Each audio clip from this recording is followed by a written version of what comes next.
Primeira metade do século XX foi um dos períodos mais violentos e traumáticos da história europeia. A Primeira Guerra Mundial abalou profundamente a confiança no progresso e na ciência como força capaz de conduzir a humanidade a um futuro melhor. Poucas décadas depois, a Segunda Guerra Mundial intensificou essa crise.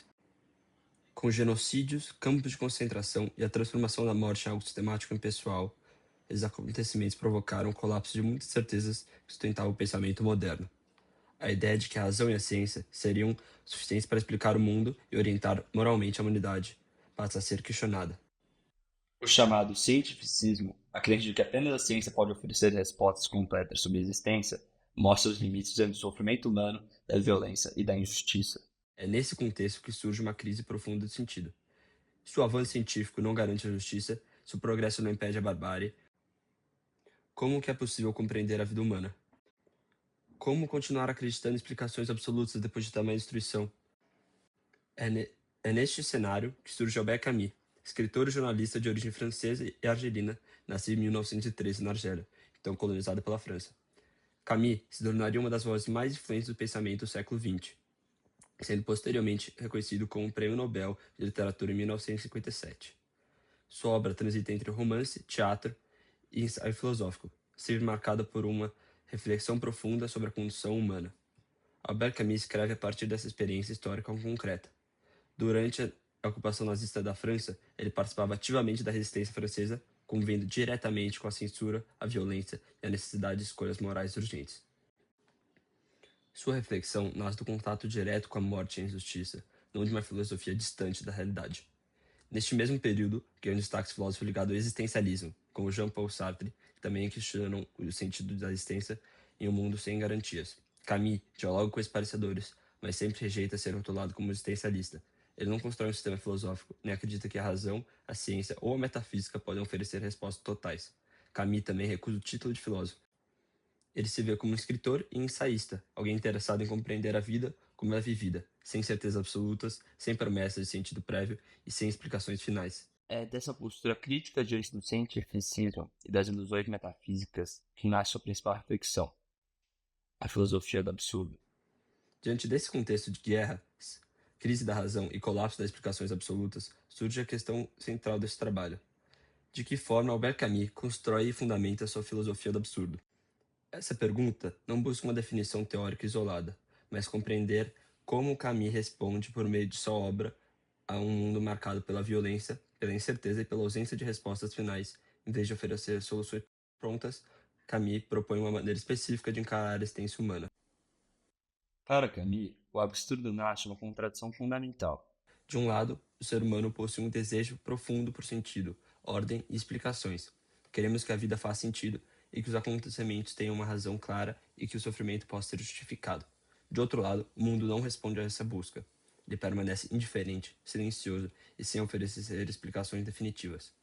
O absurdo, portanto, não está apenas no ser humano, nem apenas no mundo. Ele surge da relação entre ambos, o confronto entre a necessidade humana de sentido e a falta de resposta do universo. É nesse choque que a experiência do absurdo se manifesta. Camus insiste que o absurdo não é nenhuma solução, nem uma teoria pessimista, nem uma resposta final para os problemas da existência. Ele é, antes de tudo, uma constatação da condição humana. Viver é lidar com contradições. Buscamos sentido em um mundo que não garante sentido algum. Desejamos estabilidade em uma realidade marcada pela incerteza. Queremos respostas claras para perguntas que permanecem sem resposta. Reconhecer o absurdo não significa cair no desespero, mas abandonar as ilusões. Para Camus, o problema não está na falta de respostas, mas na tentativa de inventar explicações absolutas para preencher esse vazio. O pensamento absurdo nasce exatamente dessa lucidez. Aceitar que a vida não oferece garantias, mas que ainda assim ela continua sendo vivida. Ao constatar o absurdo, essa contradição entre o desejo humano por sentido e o silêncio do mundo, Camus afirma que surge uma questão inevitável: como responder a essa condição? Ele identifica três respostas possíveis, cada uma revelando uma atitude diferente diante da vida. A primeira resposta analisada por Camus é o suicídio. Ele trata esse tema com extrema seriedade e cuidado, entendendo não como um gesto impulsivo, mas como uma decisão que pode ser pensada de forma racional. Para Camus, o suicídio representa uma recusa da vida diante de ausência de sentido. Ao eliminar o sujeito, elimina-se também o problema do absurdo. Um exemplo literário que ajuda a compreender essa ideia é o personagem Kirillov do romance Os Demônios de Fyodor Dostoiévski. Kirillov defende o suicídio como um ato racional e consciente, uma forma de afirmar a liberdade absoluta do indivíduo diante de um mundo sem Deus e sem sentido. Para ele, tirar a própria vida seria a prova máxima de autonomia.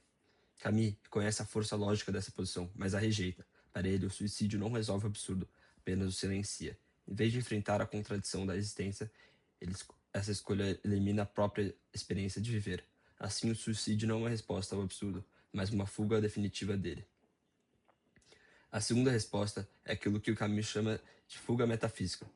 Diante da ausência de sentido, o indivíduo cria ou aceita um significado externo e absoluto, geralmente de caráter religioso ou metafísico. Essa atitude busca preencher o vazio deixado pelo colapso das certezas modernas. Essa fuga está profundamente ligada ao contexto histórico do século XX, após as guerras e o fracasso das promessas do progresso e da razão.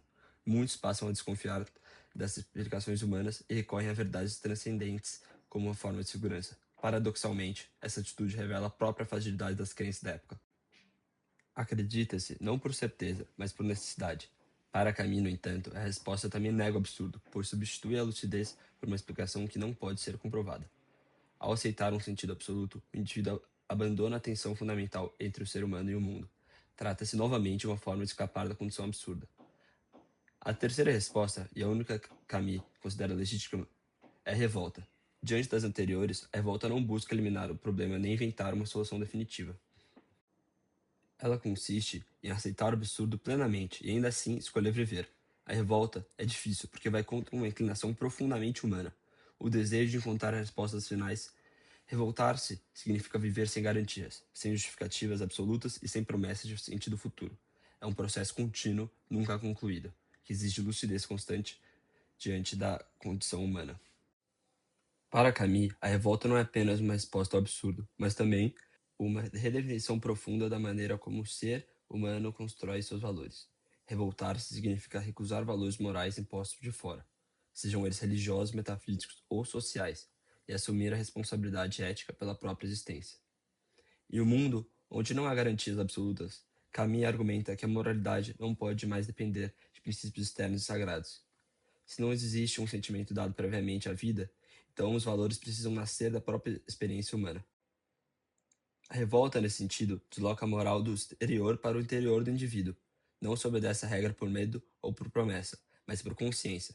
Camus reconhece que essa postura é desconfortável. Questionar valores estabelecidos significa enfrentar normas sociais profundamente enraizadas. Ele mostra que muitos valores aceitos em sua época, como certas expectativas sobre comportamento, emoção e normalidade, poderiam e deveriam ser repensados. Essa crítica aparece de forma clara em Um Estrangeiro. No romance, Meursault é julgado não por apenas ter cometido um crime, mas principalmente por não se comportar conforme o que a sociedade espera. Ele não chora no funeral da mãe, não expressa arrependimento e não tenta justificar suas ações com explicações morais tradicionais. Sua condenação se dá menos por seus atos concretos, e mais por uma atitude considerada fria, alienada e fora das normas. Com isso, Camus expõe uma sociedade que pune a diferença e exige adesão a valores pré-estabelecidos. Meursault se torna um exemplo de como a moral social pode ser mais opressiva do que justa. A revolta, então, não é a violência ou negação da vida, mas a recusa em aceitar valores morais que não nascem da lucidez e da experiência humana real. Para Camus, a revolta ocupa um espaço central da existência humana. Ela é a maior forma de afirmar a vida diante do absurdo. Revoltar-se é dizer sim à vida sem recorrer a ilusões, aceitando a realidade como ela é, a partir dela, construindo sentido e conduta. Assim, a revolta não oferece respostas finais, mas propõe uma ética da lucidez. Viver sem ilusões, assumir a responsabilidade pelos próprios valores e continuar apesar do absurdo, tornam-se para Camus a forma mais autêntica de existir. Na mitologia grega, Sísifo é um rei condenado pelos deuses a um castigo eterno. Sua punição consiste em empurrar uma enorme pedra até o topo de uma montanha. Sempre que a pedra está prestes a alcançar o cume, ela rola de volta para o vale, obrigando Sísifo a recomeçar o esforço. Esse ciclo se repete infinitamente, sem progresso, sem recompensa e sem fim. À primeira vista, esse castigo parece representar o máximo da inutilidade e do desespero. Todo esforço de Sísifo é anulado repetidas vezes. Não há sentido no trabalho, não há finalidade futura, não há esperança de libertação. Apenas a repetição. É justamente nessa imagem que Camus reconhece uma metáfora poderosa da condição humana. Assim como Sísifo, o ser humano vive repetindo gestos, rotinas e esforços em um mundo que não oferece respostas definitivas nem garantias de sentido. Trabalhar, amar, sofrer e recomeçar fazem parte de um ciclo que não conduz a uma conclusão final. No entanto, a interpretação de Camus não se detém no castigo em si, mas na consciência de Sísifo. O momento central do mito, para Camus, é aquela em que Sísifo desce a montanha após a queda da pedra, e nesse instante ele tem plena consciência de sua condição. Ele sabe que o esforço será inútil e que o ciclo continuará. Essa lucidez transforma completamente o significado do castigo. Ao tomar consciência do absurdo e de sua situação, Sísifo deixa de ser apenas uma vítima. Ele não pode escapar da realidade, mas pode escolher como se posicionar diante dela. É nesse ponto que a revolta se manifesta. Para Camus, Sísifo se revolta não a recusar trabalho, mas a aceitá-lo sem ilusões. Ele não espera redenção, não busca sentido transcendental e não se engana com falsas promessas. Ao assumir sua condição com lucidez, ele transforma o castigo em experiência humana consciente. É por isso que Camus afirma: é preciso imaginar Sísifo feliz. Essa felicidade não vem de sentido maior, mas da própria consciência. A liberdade de Sísifo nasce do fato de que, mesmo submetido a uma tarefa absurda, ele permanece dono de sua atitude diante da vida. Sísifo não vence o absurdo, mas vive apesar dele. Sua revolta contínua, sua lucidez e sua recusa às ilusões fazem dele o símbolo máximo da afirmação da vida em um mundo sem sentido garantido. Sísifo é o herói do absurdo por excelência. Consciente de sua condição, ele continua a partir dessa imagem simbólica. Camus apresenta outro tipo de humanos que também encaram essa postura diante da existência. Eles não negam o absurdo, não inventam sentidos transcendentais e não buscam justificativas finais. Vivem intensamente dentro dos limites da condição humana. O primeiro deles é Dom Juan. Diferente da ideia tradicional de um amor eterno e absoluto, Dom Juan vive um amor em sua multiplicidade. Ele não procura uma única verdade sentimental que organize toda a sua vida. Ama muitas vezes, intensamente, sabendo que cada experiência é passageira. Para Camus, isso não é superficialidade, mas lucidez. Dom Juan não mente para si, mesmo prometendo eternidade. Ele afirma a finitude do amor e, justamente por isso, mergulha no presente. Sua revolta está em afirmar o valor do instante sem recorrer à ilusão da permanência. O segundo herói é o ator. O ator vive várias vidas em uma só. No palco, ele se transforma, assume identidades diferentes, experimenta emoções extremas. Tudo isso em poucas horas. Ele sabe que cada personagem é provisório, que a apresentação termina e que nada é permanente. Assim, entrega-se completamente a cada papel. Para Camus, O ator representa a situação consciente da finitude da existência. ele não busca uma existência fixa nem uma identidade definitiva. Vive intensamente do momento e aceita que tudo é transcritório. Sua revolta está em afirmar a vida mesmo sabendo que ela é breve. O terceiro herói é o conquistador. Diferente da imagem comum da conquista, ligada à glória ou ao poder eterno, o conquistador camusiano é aquele que escolhe agir no mundo com plena consciência de seus limites. Ele sabe que nenhuma vitória é definitiva, que nenhuma construção humana é permanente, ainda assim age. O conquistador não luta em nome de uma verdade absoluta ou de destino garantido. Sua ação não depende de uma promessa futura ou de uma recompensa transcendental. Ele afirma a própria liberdade por meio do engajamento no presente. Sua revolta consiste em não se render à passividade nem à espera de sentido. Ele aceita que a história é frágil e que os projetos podem fracassar, mas continua agindo. Enquanto Dom Juan afirma a vida pelo amor e o ator pela multiplicidade da experiência, o conquistador afirma a vida pela ação consciente. Ele transforma a lucidez em movimento. Sua grandeza não está em vencer para sempre, mas em agir apesar da ausência de garantias. O que une esses três heróis é a recusa da ilusão.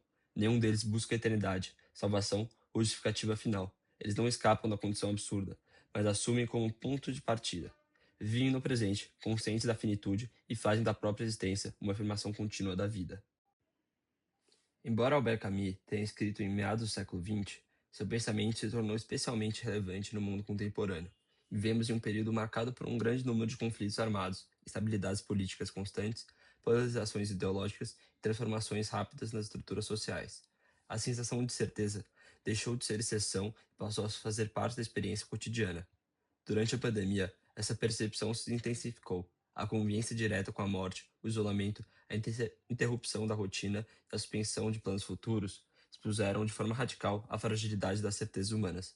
Muitas promessas de controle, progresso e estabilidade mostraram seus limites. Nesse contexto, a obra de Camus voltou a ganhar destaque justamente por não oferecer consolo fácil, mas por encarar a realidade sem disfarces. Esse sentimento também se manifesta de forma intensa na adolescência. Trata-se de uma fase marcada por questionamentos sobre identidade, sentido e futuro. A pressão por escolhas, expectativas sociais e a busca por pertencimento frequentemente entram em conflito. Com a sensação de vazio ou de falta de direção, a angústia existencial nesse período não é sinal de fraqueza, mas parte do processo de amadurecimento. Nesse sentido, Camus permanece atual porque não promete respostas prontas para essas inquietações. Ele mostra que a ausência de sentido não precisa levar a paralisações. Reconhecer o absurdo pode ser o primeiro passo para assumir a própria existência como essa responsabilidade, lucidez e liberdade. A filosofia de Camus parte de uma constatação incômoda. O mundo não oferece respostas definitivas para as perguntas mais profundas da existência. O ser humano busca sentido, mas encontra silêncio.